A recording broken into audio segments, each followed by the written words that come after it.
এক গহীন গ্রামে বাস করত আব্দুল নামের এক গরিব কৃষক।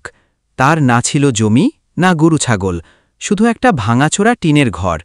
প্রতিদিন সকাল হলেই সে অন্যের জমিতে কাজ করতে ছুটে যেত। পেটে ক্ষুধা, হাতে ফাঁকা, তবুও তার চোখে ছিল আশার আলো। গ্রামের লোকে তাকে ডাকত পাগলা আব্দুল।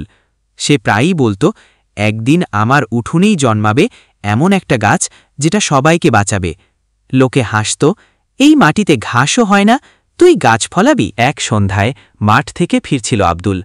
হঠাৎ তার চোখে পড়ে মাটির ওপর কিছু একটা ঝলমল করছে।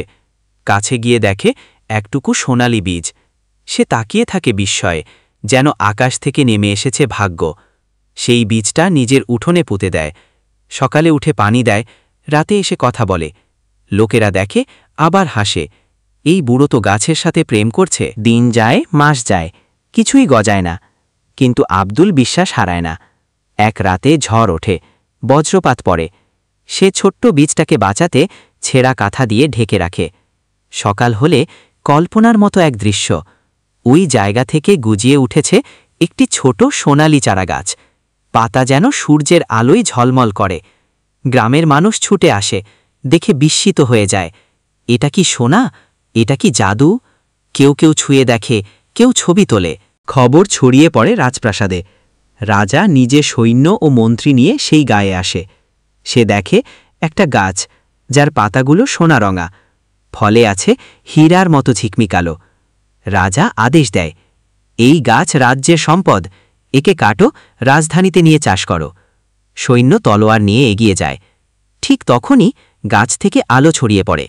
একটা রহস্যময় কণ্ঠস্বর শোনা যায়, আমি যার বিশ্বাসে জন্মেছি তার ছাড়া আর কারো হতে পারি না। সবাই থমকে যায়। সৈন্য ভয় পেয়ে পিছিয়ে যায়। রাজা স্তব্ধ, গ্রামের মানুষ চুপচাপ দাঁড়িয়ে। রাজা অবাক হয়ে তাকিয়ে থাকে গাছের দিকে।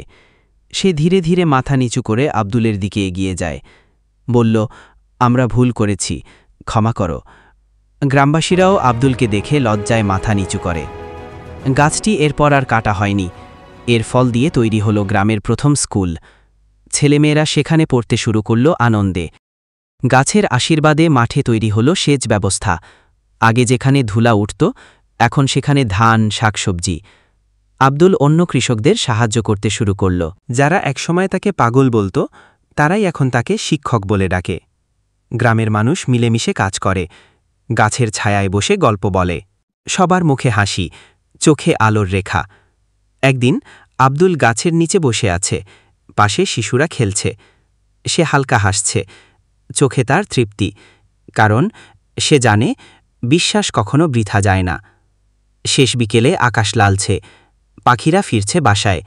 সোনালি গাছটা দাঁড়িয়ে আছে গ্রামের মাঝখানে, শান্ত, জলজল করে। গ্রামটা আর আগের মতো নেই।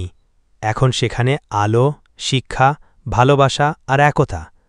আর এই সব কিছুর শুরু একজন পাগলা আব্দুল আর তার বিশ্বাস। একদিন তোমার মাটিতেও জন্মাতে পারে সোনার গাছ, শুধু যদি তুমি বিশ্বাস করো।